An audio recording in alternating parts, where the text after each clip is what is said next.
Yep, so I am getting word that our next matchup, the first of this round 2 in the losers bracket, is ready to go. The Gentlemen versus Invincible Kittens coming up just in a second. Invincible Kittens, the map was rolled and Grim Pantry was selected here. Invincible Kittens won coin toss and chose to play Survivor first, meaning that the Gentlemen will be heading into the killer roll first. Dava has selected something a little bit more conventional here. Hexy Spirit is going to be the pick for Otz on the Grim Pantry. Full 60 seconds on his second hook stage is about to activate. Am I right in hearing that you're back with me, Hexy? I am back, yes. I didn't want to talk over you there, but I am officially back. Sorry about the complications there. No worries. Nothing we can... nothing that is in your control. So far, Otstava, first hook of the game, puts the Survivor in the basement, and he's gone second stage with Camaraderie, and it looks like Invincible Kittens are just trying to pressure the Gens. A very peculiar build, actually bringing a Monitor and Abuse on the Spirit with Haunted Grounds, Ruin, and Corrupt Intervention. I suspect this is Otstava playing some trickery with the sound bugs on Spirit, so basically playing with the Terror Radius and catch Survivors off guard. Well, that's one of those things, too. Even on a normal killer with Monitor and Abuse, it'll catch you off guard. And once she's close on you and sees you, I mean, that's just a ton of information. And then you're on an uphill battle, right? Dealing with her. So that might be the thought process behind that. I don't believe it affects the actual ship walking sound. So not the whoosh sound. No value there. Yeah, so... that could be the possibility, is just trying to move around, a little bit of increased vision, and then just catching people off guard. And he did have an incredible read there, going up above, and Swatter, not understanding where he was, I think got a little bit like, okay, I can get out of here. He's probably still below, and tried to make his way out and got downed. And this should be the death hook for him, unless he has D-Strike. I didn't quite get to see, obviously. He doesn't. He had some complications there. Yeah, no D-Strike available, so... that's a death right off the gate. Only going to be the 3 points, but still very, very good. To have it that early. Does lose 2 generators for that, but you got to be feeling pretty nice getting a kill that early on into the match. And definitely a little bit scary for Invincible Kittens. But they're going to make their way onto the next generators. VKD's crouching around there. That basement is just so powerful, being able to have someone down there. In the Grim Pantry building, it's just such a tricky place to rescue from. And this generator on the Grim Pantry building, basically untouchable as well for the Survivors due to that.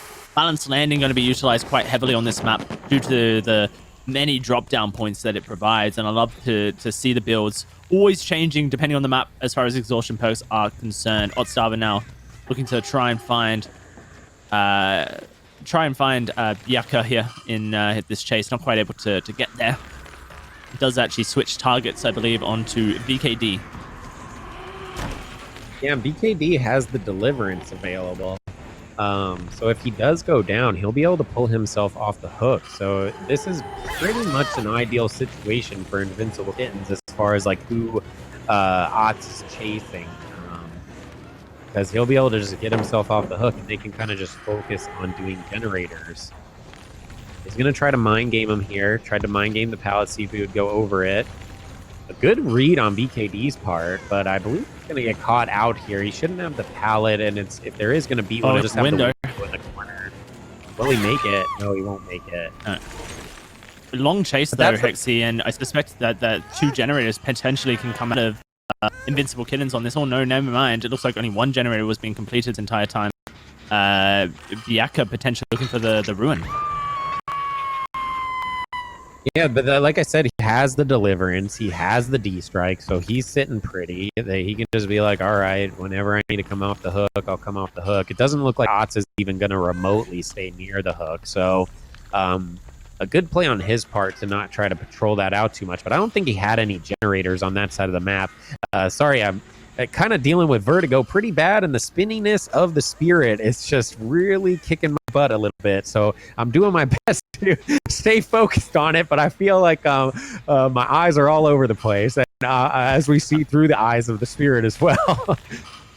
Yeah, well, I mean, if you need to take a step out, Hexy, you do what you need to do for yourself, because I do expect very probably that Volga will be bringing Spirit into the next match here as well. we do have that disc strike coming through, but Spirit is currently bugged. Only 2 seconds on that stun time, and Oddstarver should be able to finalize that chase very quickly, as there is no dead cards to get VKD out of this situation. So a very unfortunate bug that these teams are having to deal with. I guess everyone's dealing with it. So equally affected, but we'd see that second hook come through, and it is going to be Volga now joining Biaka on that generator over there to try and make sure they do get a second gen done before the ruin comes through. In fact, both of them hop off the gen and start moving early. Oddstarver does have Hex Ruin, which is regressing that gen at half a charge per second. The generator takes 80 charges to complete, 80 seconds, without any additional speed ups or skill checks succeeded in the Great Zone. That's going to be Biaka now found, but does have Balanced Landing to take the hit and get out of here nice and quickly. This is really good for Otts. If he can find VKD at a later time here, that's done deal for him, and then that's going to be a 2-on-1, which is going to be really difficult to deal with. Nice, gets the down on Biaka. He's going to go into the basement as well. So as we saw earlier with Swatter going into the basement here, it doesn't look like he's choosing to put him there. I'm not quite sure if that's a generator decision to put him on close to these other generators, or quite what's going on with that, but it seems a little weird to give that up. But again, I haven't been able to see fully what's going on through the Spirit's eyes, so I don't know. I think it is he's setting up for gens. That's what it looks like. Yeah, absolutely. Yeah, he's setting up a generator in the far left corner of the map. There's one that I believe Volga was trying to work on, and then Biaka's gen here near to the hook that's been regressing this entire time. A decisive strike there for the Zarina. It is going to be VKD spotted, and I suspect Otts will try and take the opportunity here to get someone out of the game nice and early. Nice read again on the phase walk, does find VKD for the first hit, and Oddstarver recovering from that phase walk as quickly as possible as well. Yeah, if he can get this down here, that's like almost the best he can ask for, because that, like I said, that's going to be a death. 2-on-1. They still got 2 generators left. Oh, he says, nah, you ain't going nowhere, baby. And that should be the death coming in. Both of them also on generators, though. Not quite sure on the percentage. Actually, that one's like not even done at all. I'm assuming that other gen is relatively close to ding. So he's going to engage on the chest. I believe this is the... Yeah, okay, this is Biaka again. And there's the pop there, and he's probably going to go make his way over to the gen that was being worked on. Biaka does have Camaraderie, so once they go down here, if they don't get hit off the Balance Landing... there we go. Balance Landing saves the day, and there's a pallet there as well. Phase walk coming. Oh, it's going all the way around. Oh, it's in the locker! He saw it! Oh no! This is an incredibly good performance from Otts, showcasing the Spirit here, doing very, very well. I know he was kind of nervous on the Spirit a little bit, so it's good to see him doing well on it. I'm surprised he's talking here. Has he located the hatch next to the shack here? Because if he hasn't, that's just going to be Biaka dying on the hook here, and Volga's just going to go straight to the hatch here and go straight into it. He hasn't located the hatch at all. He, in fact, has to go the long way around to see it in the regular spawn here in the Grim Pantry. 2 points gifted, a 10-10 scoreline. Realistically, it could have been way closer than that. It could have been 12-8. That's a swing that may come back to hurt him. It's a gamble, though, right? Because if he would have slugged that and then went wandering around and then couldn't find the body on the ground and then he bleeds, I mean, he could have been out points there as well. So it could really go either which way. Hindsight's going to be 20/20, though, as we go into the next match and we're able to see just exactly what he needed for the points. But I kind of agree with that decision. It would have been nice if he could have got the hook on the other and then, you know, maybe earned a little bit more points if they saved or whatever, but it's a gamble either way. If he bleeds, he's losing 2 points and then possibly 2 points on the hatch. But if he finds it, he could have been rewarded 4 points in total. So, yeah, I mean, you're right. There's a variant of 2 points for the survivor bleeding out that you don't get for the hook and kill, and then if the survivor did still get hatched, then they get their 2 points anyway. So the swing would be larger in that scenario. But yeah, you can kind of see the differences in play, and the pragmatism coming through from some teams and the risk being, a little bit more lent into by other teams here. Otstava able to secure the 3-man on the Grim Pantry, preventing the generators from being completed is a main priority for all the killers, is to deny points by stopping those generators from all getting completed. Now it is going to be the Invincible Kittens to try and bounce back here, and a 10-10 scoreline always favors the killer, as there is only 16 points. It favors the second team that plays Survivor, as the Survivor team has 18 points available to them, whereas the killer team only has 16 points available in total. So more points available to the survivors, and so effectively you could argue that Otstava's team is ahead coming into halftime if the survivor team can secure those bonus points available to them. It could really go either way, and we are getting confirmation that Volga will be picking the Spirit. My eyes can't handle it too much, but that's okay. It makes sense when you're on the end in the losers bracket here. You would pick a strong killer, so Spirit into Spirit. It's just going to be a matter of, can Volga perform well, get that pressure that he needs, because Otz played it very well, and what will come down to the points as far as generators being completed and people getting out through hatches, or just all the gens being completed there. Because if all the gens get completed and they can get some escapes, and while somewhat limiting the hooks, I mean, that's pretty much a GG for the gentleman. So it's definitely anyone's game. Very, very close match. I do think you're right. It is slightly favoring the gentleman for this, but it's definitely going to be an uphill battle. And, one of the things with Spirit right now is she's currently bugged, so you can't hear her footsteps as well. This typically the Grim Pantry, right? The swamp maps, you can hear her footsteps very loudly in the mud as she kind of stomps around. But because of this bug, it's really hard to hear her kind of stomping around. So that's why we are limiting our perks here, and I'll be curious to see how the gentleman can do. And really, what I think they need to do with this match is they need to be more aggressive on the gens at the start. They've been very slow in these past matches with getting those generators completed. I think with the last match we saw, they did very well.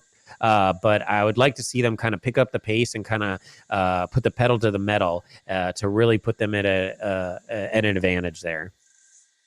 Yeah, no, I'm with you there as well. And we're going to see a very different playstyle here coming into this one, because we kind of teased it earlier that this is the new guard to competitive Dead by Daylight taking on the old guard. Invincible Kittens have been around the block for ages, whereas you've got the gentleman coming through, and I think most of these players are relatively new to the concept of competitive Dead by Daylight and playing this game in this way. The builds is probably going to be the biggest difference, because Otstava, he chanced something with the monitor and abuse, on a map that does have decreased visibility. Maybe you could just get a little bit closer to the survivor without having to use a phase walk, so then you can guarantee the phase walk into and hit a sprint burst or whatnot, whatever it may be. So, but Volga's not going to take risks like that. Volga's not going to get creative like that. Volga's going to be running Rancor.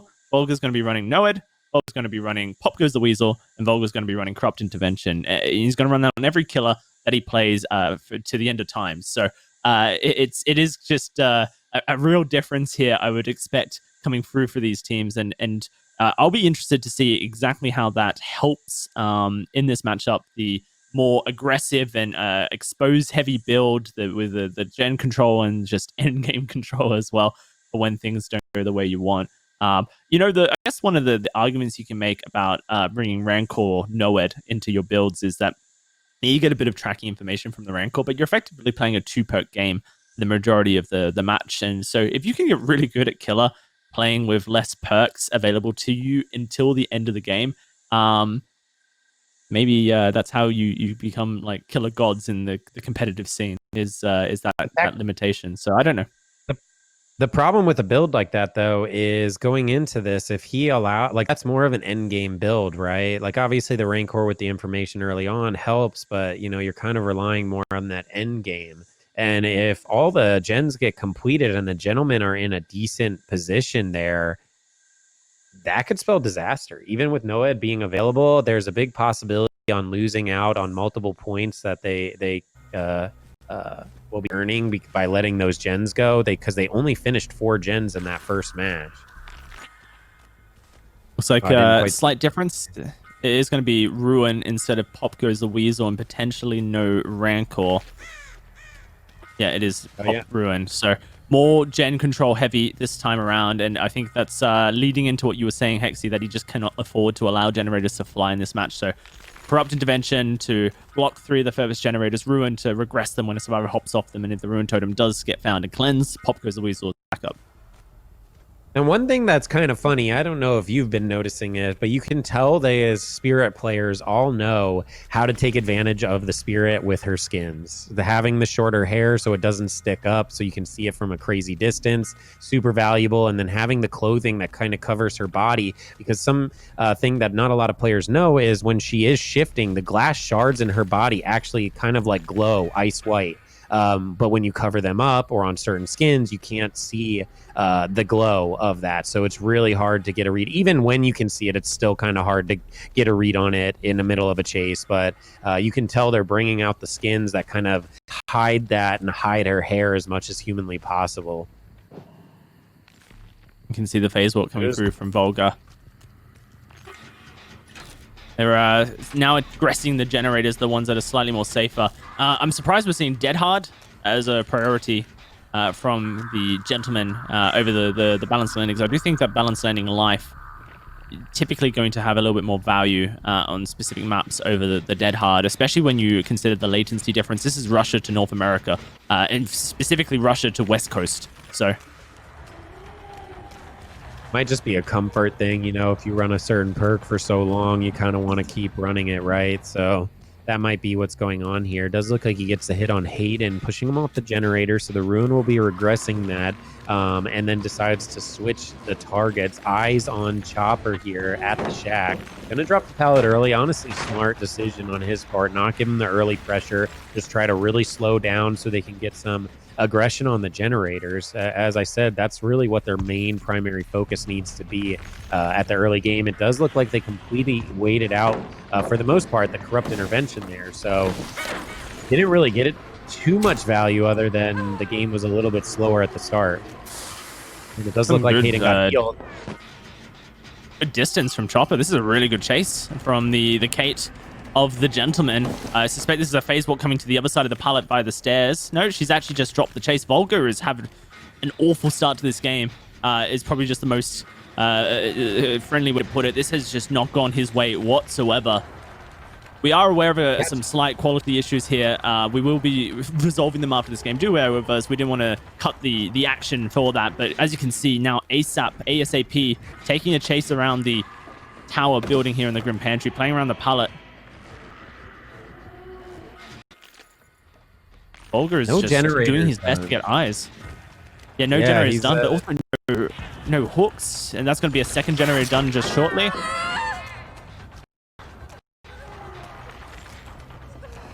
Oh, he's seen him go up the stairs. He can just double back. Yeah.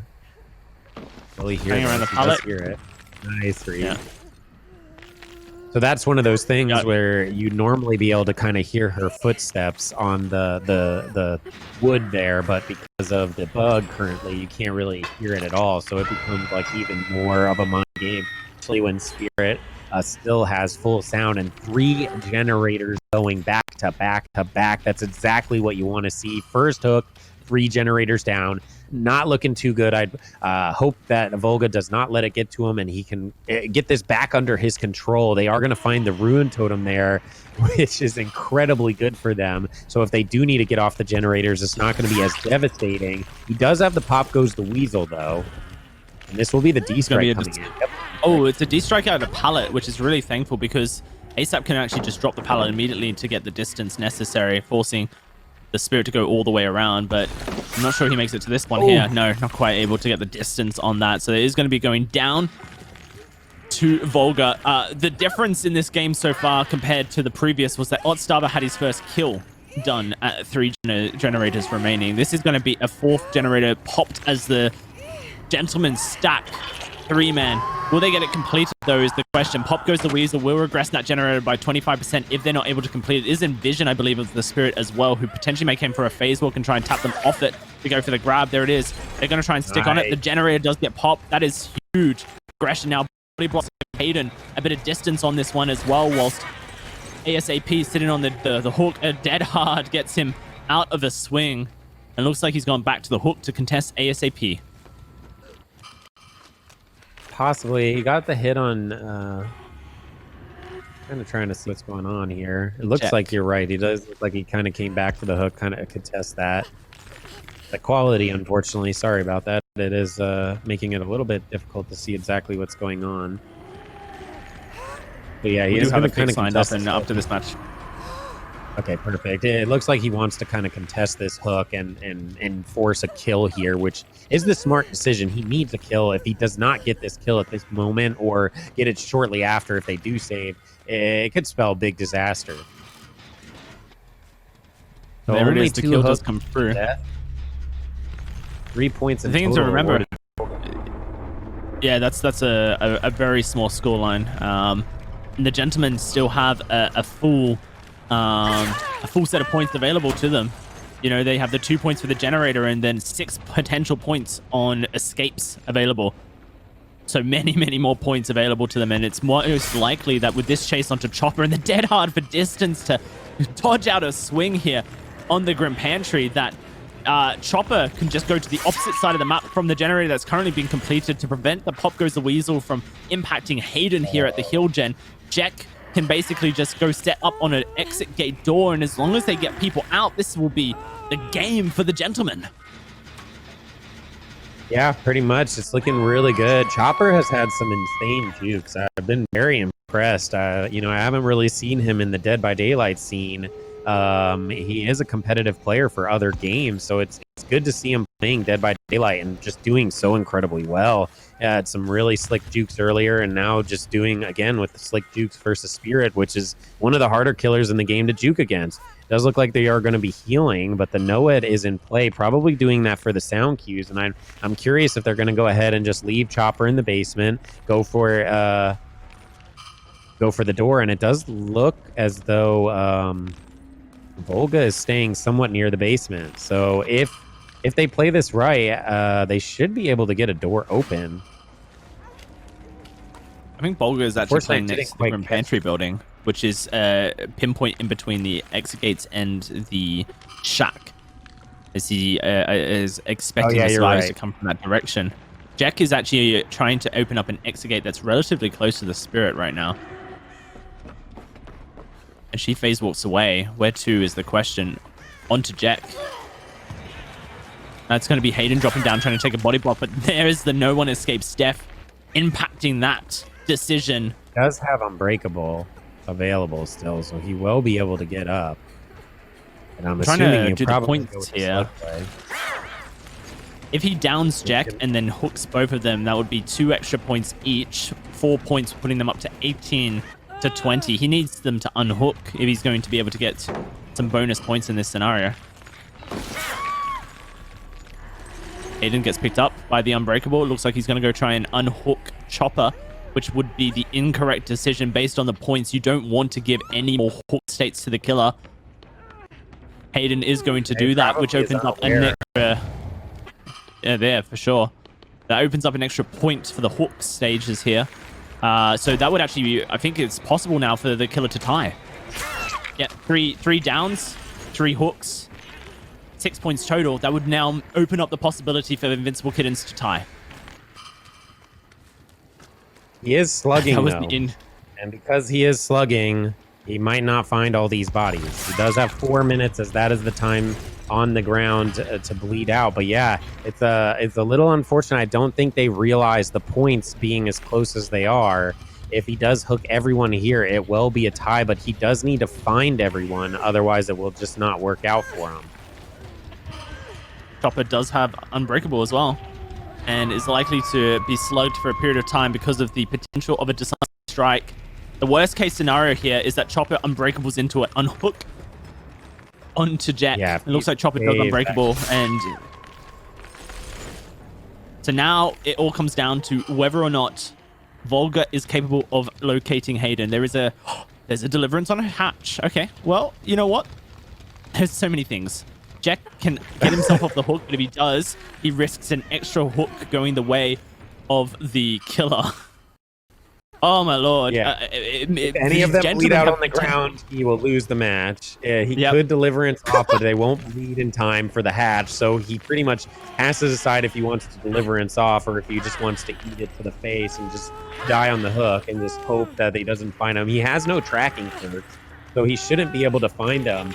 And Hayden, the quality is making it a little bit difficult, but I believe he has just shy of 2 minutes left on the ground before he fully bleeds out. So it'll really come down to, does Jack deliverance the hook? And he doesn't actually deliverance the hook. He's going to take it, which is the smart decision. So now it really just comes down to, can Volga find Hayden on the ground? Yeah, they've shot themselves in the foot here, Hexy. Yeah, that one save, if they just didn't get that save, that would have denied them out the points, and they would have been able to secure the dub just based on that. Possibly, I don't know. If I was Volga, I would be freaking out because they're obviously in comms. He knows where the hatch is. He knows that he could go for the hatch. Does he go back and kick the hatch, which is going to waste a huge amount of time? I would guess that's what he's going to do. Yeah. Roughly Thankfully a minute left now on Hayden, Hayden. he doesn't have adrenaline, which is actually a good thing in this situation. It would have been impacted anyway, as the generators have been completed already, and the adrenalines would have. Oh yeah, you're right. Sorry. Yeah, you're right. 100%. It looks like Volga is actually just going to play around that side of the map instead of kicking the hatch, potentially trying to bait Hayden into crossing towards the hatch and getting into it. Volga is desperately searching. This is the only way that the gentlemen win this match here, is if Volga cannot find Hayden. Oh, Crow has been located. He now needs to move, and if Volga is able to get to that side of the map in just the next 40 seconds or so before that Crow disappears, then he will be able to locate the thing on the ground a little bit more effectively. If he is able to hook it, it will be a draw, and these teams will go at it again with the killer lockouts absolutely lifted. That means Nurse can come back into the table for Invincible Kittens. That means that the gentlemen can play whatever the hell they want to. It's all Starver he will anyway. He's dead. He's bleeding out. I don't think he's going to find it. It's looking real close. I mean, we can't see it. The quality is unfortunately low. Boom. Oh, he did it just as he was face walking to him. That is it. Gentlemen win 20-18. They made the game so much harder for themselves by unhooking in a scenario that they did not need to do. What a freaking match. That was neck and neck. Both teams playing incredibly well, and that just comes down to the difference of generators versus hatch versus the amount of hooks and so on and so forth. Because they started getting all those unhooks at the end, and Volga really started to put on the pressure, was getting tons of hook. He actually brought his team back into that, but unfortunately, to somewhat discourage slugging, we made the rule that if they bleed out on the ground, you will be rewarded no points for just how strong it is, and we didn't want everyone to just slug out on the ground so they could earn a bunch of points that way. So it is kind of risk-reward. The slugging, while it brought him back in the match, the slugging also cost him the match. Incredible. Yeah, that could have gone either way. It could have been a try and then a draw, and as you said, it would have been sky's the limit as far as killer picks after that, and we would have really got to see everyone's killer picks, their best killers, coming back into the fray. So gentlemen putting themselves into losers round 3, one more win away from going to losers finals, which is they will secure themselves in the money as well. Yeah, if they get that dub, this next dub, they will secure themselves as at least second place. So, commiserations to the Invisible Kittens, who put up a grand fight here in round 2 of the losers bracket. Unfortunately, 2 points separate them and the gentlemen, and they have been eliminated from the best of the best tournament. The gentlemen progressing to round 3. And if you look down there, Team Canapec now line up to take shots at Shift W Gamers.